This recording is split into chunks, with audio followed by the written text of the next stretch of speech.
This morning, with 1 week left to the election, 7 more days, and it's all over but the shouting. I was hoping to talk about all the positives that the Democrats are working for, such as pro choice for women's rights, Medicare and Social Security, help from the Democrats. Um, and I could go on and on. They're trying to help the youth with jobs. There is job that the unemployment rate's very low right now. They're continuing to create more jobs with the infrastructure plan. I see work going on all over the place from the infrastructure plan that was passed under the Biden administration. And there's more to come.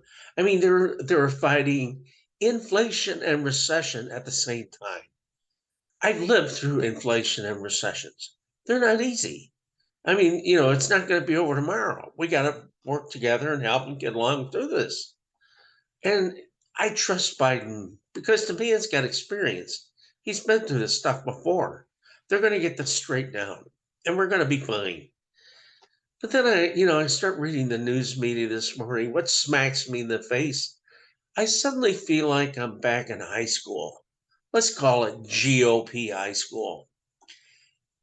Republicans have pushed conspiracy theories about the Paul Pelosi attack in California. I mean, it's all in the news this morning.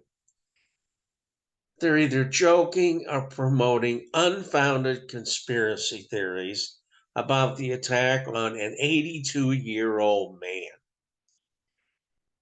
For example, Representative Clay Higgins, Republican of Louisiana, stated that Mr. Pelosi invited his attacker in to have sex. Keep in mind, this is an 82-year-old man. Representative Republican Clay Higgins continued and posted an unrelated photo of Nancy Pelosi covering her eyes with her hands, above which he wrote, "At that moment, you realize the nudist hippie male prostitute LSD guy was the reason your husband didn't make it to your fundraiser." There was such an outcry over this, he had to remove the tweet from Twitter. Virginia GOP Republican Governor Youngkin also made light of the attack. He said Speaker Pelosi's husband had a break-in in their house and he was assaulted. But he also stated it was one way to get Nancy Pelosi out of Washington. I mean, have these people no shame?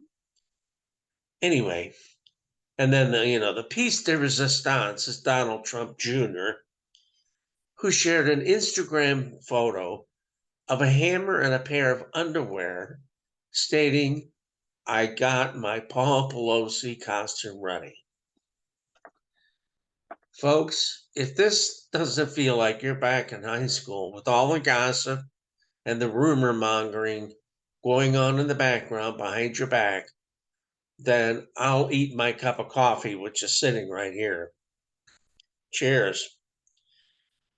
But seriously, this is like being in high school with these far right Republican idiots.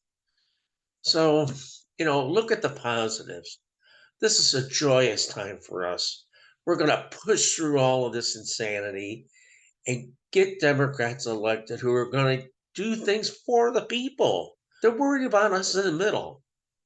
So let's give it a go. Smile. Let's put a smile on our faces today. We're going to have fun.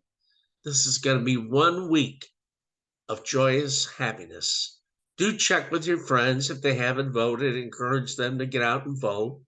But celebrate. Plan a party. Let's have fun.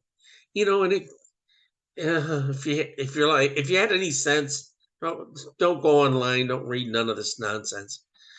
The whole point of what they're trying to do is divert our attention away from what the Democrats are accomplishing for us. So please vote Democrat on November the 8th. Thank you.